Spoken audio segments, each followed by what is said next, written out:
Hello everyone and all dear student, स्वागत है आपका हमारे YouTube channel jobs and study point पर। फाइनली आज एवीएफओ यानी कि सहायक पशु चिकित्सा क्षेत्र अधिकारी भर्ती परीक्षा जो कि 2023 में आयोजित की गई थी, उसका जो रिजल्ट है वो जारी कर दिया गया है।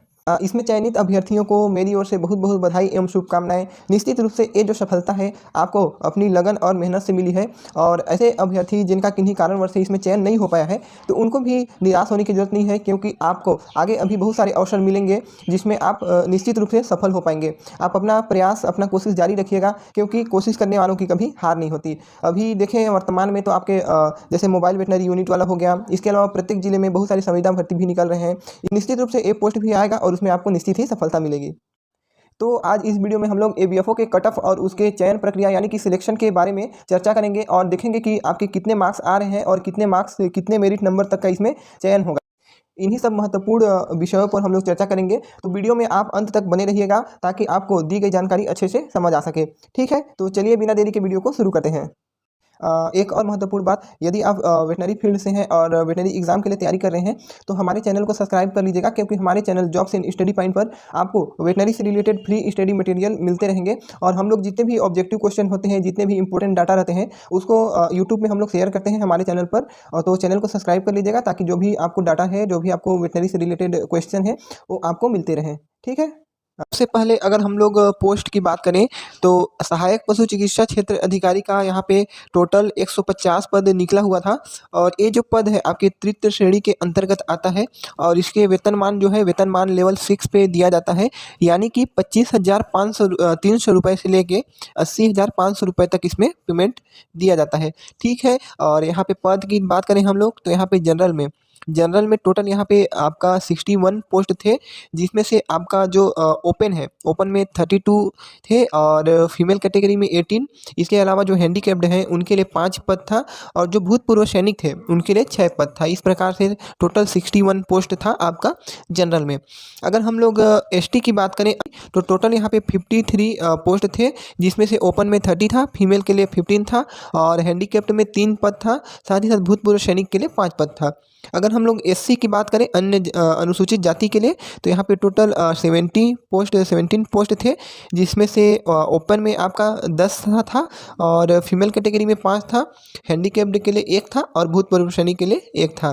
ठीक है, और ओबीसी की बात करें हम लोग यहाँ पे अन्य पिछड़ा वर्ग की, तो यहाँ पे टोटल 19 पोस्ट थे, जिसमें से ओपन में 12 पोस्ट था, महिला के लिए 5 पद थे, और जो हैंडीकैप्ड है उनके लिए 1 पद, साथ ही साथ जो भूतपूर्व सैनिक है उनके लिए 1 पद।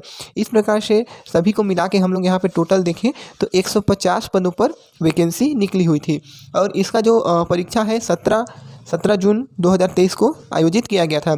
अब इसका जो रिजल्ट जारी कर दिया गया है, साथ ही साथ उसमें जो मॉडल आंसर है उसमें जो 2 प्रश्न हैं उनको विलोपित कर दिया गया है। तो हम लोग उसको देखते हैं कि वो कौन से प्रश्न हैं।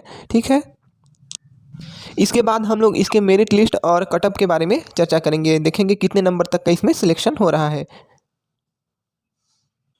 ये जो 2 प्रश्नों में से एक प्रश्न है आपका, the sample collected for diagnosis of avian influenza और बर्ड फ्लू, यानी कि जो बर्ड फ्लू होता है उसके डायग्नोसिस के लिए कौन सा सैंपल कलेक्ट किया जाता है। इसमें 4 ऑप्शन दिए हुए थे, nasopharyngeal swab, faecal sample, tissue sample और ब्लड सैंपल। इसका जब मॉडल आंसर आया था तो इसमें मैंने बताया भी था इसका राइट आंसर कौन सा था, नेजोफेरेंजियल स्वैब। लेकिन किसी कारणवश व्यापम ने ये जो प्रश्न है इसको कैंसिल कर दिया है, यानी कि विलोपित कर दिया है।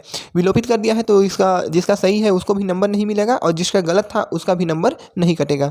ठीक है, और जो दूसरा प्रश्न है आपका, in artificial brooder temperature and floor space requirement per chick during the first week age should be, यानी कि जो पहला सप्ताह होता है, पहले सप्ताह के दौरान जो कृत्रिम ब्रूडर रहता है उसमें तापमान और उसको फ्लोर स्पेस यानी कितने जगह की आवश्यकता होती है। तो इसमें मैंने राइट आंसर क्या बताया था, फर्स्ट वीक में 95 डिग्री फ़ारेनहाइट रहता है, और फ्लोर स्पेस उसको कितना चाहिए रहता है, 100 से 120 स्क्वायर सेंटीमीटर। ये वाला जो आंसर था इसको व्यापम ने सही लिया था और मैंने बताया भी था, लेकिन ये वाला जो क्वेश्चन है इसको भी किसी कारणवश जो व्यापम है उसने भी इसको कैंसिल कर दिया है, यानी कि विलोपित कर दिया है। ठीक है, तो ये जो 2 प्रश्न थे जिसको विलोपित किया है। अब हम लोग मेरिट लिस्ट के बारे में चर्चा करते हैं। मेरिट लिस्ट हम लोग देखें तो मेरिट लिस्ट में सबसे जो हाईएस्ट नंबर है कितना गया है, सबसे हाईएस्ट नंबर गया है आपका 81.633। ये जो क्वेश्चन का लेवल था, क्वेश्चन का लेवल काफ़ी इजी था, इसी कारणवश क्या हुआ कि बहुत सारे अभ्यर्थी बहुत से क्वेश्चन को गलत कर बैठे, जिसके कारण माइनस मार्किंग के कारण जो उसका हाईएस्ट नंबर है वो थोड़ा कम हो गया। ठीक है, तो जो सबसे हाईएस्ट नंबर है कौन है, मार्कंडे कुमार साहू, उनका 81.63 है। और हम लोग टॉप 10 की बात करें तो टॉप 10 में आपका लास्ट नंबर गया है आपका 77.806, यानी जो टॉपर है टॉप 10 में से उनका 77.806 तक टॉप 10 में नंबर गया है। अब हम लोग कटअप देख लेते हैं कि जनरल कैटेगरी में कितना कटअप गया है और कितने रैंक तक का उसमें सिलेक्शन होगा। एसटी कैटेगरी में कितना कटअप गया है, एससी और ओबीसी में कितना गया है और कितने रैंक आया है उनका इसमें सिलेक्शन होगा। ठीक है, ये जो कटअप है संभावित बताया जा रहा है, क्यों, क्योंकि इसमें बहुत सारे अभ्यर्थी ऐसे हैं जिनका अभी दस्तावेज सत्यापन बाकी है। हो सकता है उसमें से बहुत सारे अभ्यर्थी बाहर हो जाएं और इनका जो अंतिम चयन सूची है उसमें जो रैंक है वो आगे पीछे हो सकता है। ये जो कटअप है एक्सपेक्टेड बताया जा रहा है। ठीक है, तो अगर हम लोग जनरल कैटेगरी की बात करें तो जनरल कैटेगरी में फीमेल की बात करें, यहाँ पर केवल हम लोग ओपन और जो फीमेल है उन लोग के बारे में ही चर्चा करेंगे। जैसे हैंडीकेप्ड हो गया, भूतपूर्व सैनिक हो गया, तो उन सब के बारे में चर्चा अभी नहीं करेंगे। तो यहाँ पे जनरल कैटेगरी फीमेल की बात करें तो फीमेल में लास्ट कटअप आपका गया है 71.173 और रैंक की बात करें तो 60 रैंक उनका है। और जनरल के अगर हम लोग ओपन में बात करें तो यहाँ पे ओपन में गया है कटअप आपका 72.194 और रैंक की बात करें तो रैंक गया है आपका 48। इसके बाद हम लोग एसटी की बात करें, अनुसूचित जनजाति की बात करें तो उसमें फीमेल कैटेगरी में कटअप गया है आपका 60.204 और रैंक की बात करें तो रैंक है उनका 346। और हम लोग एसटी में ओपन की बात करें, ओपन कैटेगरी में बात करें तो लास्ट कटअप गया है आपका 61.735 और रैंक की बात करें तो रैंक है 282 रैंक है उनका। तो ये हो गया आपका जनरल कैटेगरी का और आपका एसटी कैटेगरी का। अब हम लोग देखेंगे एससी और अब हम लोग अनुसूचित जाति एससी कैटेगरी फीमेल की बात करें तो उसमें लास्ट कटअप गया है आपका 60.459 और रैंक की बात करें तो रैंक है 324 रैंक। और एससी में हम लोग ओपन की बात करें तो ओपन में कटअप गया है आपका लास्ट गया है कटअप 67.857 और रैंक की बात करें तो रैंक है आपका 122। और ओबीसी कैटेगरी अन्य पिछड़ा वर्ग के फीमेल की बात करें हम लोग तो फीमेल में कटअप गया है आपका लास्ट कटअप गया है 69.898 और रैंक की बात करें तो रैंक गया है आपका 80 यानी कि 80। और ओबीसी के ओपन यानी कि मुक्त में बात करें हम लोग तो मुक्त में गया है आपका 70.408 और रैंक की बात करें तो 70 रैंक। ये जो कटअप है ये संभावित कटअप है और अंतिम चयन सूची में इसका जो रैंक है और जो नंबर है वो आगे पीछे हो सकता है, क्योंकि बहुत सारे अभ्यर्थियों का इसमें अभी दस्तावेज सत्यापन बाकी है और हो सकता है इसमें बहुत सारी गलतियां भी निकले।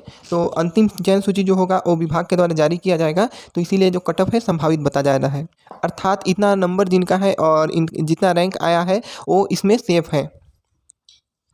तो इस प्रकार से हमने सभी वर्ग का जो कटअप है उसको यहाँ पे आप लोग के बीच शेयर किया है, तो इसको आप लोग देखिएगा और आई होप आपको वीडियो में जो भी जानकारी दी गई थी, जो भी बताया गया है उसको आप लोग अच्छे से समझ पाए होंगे। और जैसे ही अब विभाग के द्वारा आदेश जारी किया जाएगा दस्तावेज सत्यापन के लिए, तो उसको आप सभी के बीच शेयर किया जाएगा। तो चैनल को सब्सक्राइब कर लिए रहिएगा, जैसे ही नोटिफिकेशन आता है तो आप सभी के बीच शेयर कर दिया जाएगा। आई होप आपको वीडियो अच्छा लगा होगा और वीडियो में दी गई जानकारियों को आप अच्छे से समझ पाए होंगे। हम हमारे इस YouTube चैनल पर वेटनरी से रिलेटेड फ्री क्लासेस लेते हैं और जितने भी ऑब्जेक्टिव रहते हैं उसका सॉल्यूशन कराते हैं। और आपका साथ ही साथ जितने भी पशुपालन विभाग से संबंधित वेटनरी से संबंधित जॉब्स होते हैं, जो भी वैकेंसी होती है, उनके बारे में भी आपको निरंतर लगातार इसके माध्यम से जानकारियाँ दी जाती है। तो आप हमारे चैनल को सब्सक्राइब कर लीजिएगा ताकि आपको महत्वपूर्ण जानकारियाँ तत्काल प्राप्त होती रहे। वीडियो देखने के लिए आप सभी का बहुत बहुत धन्यवाद। Thank you.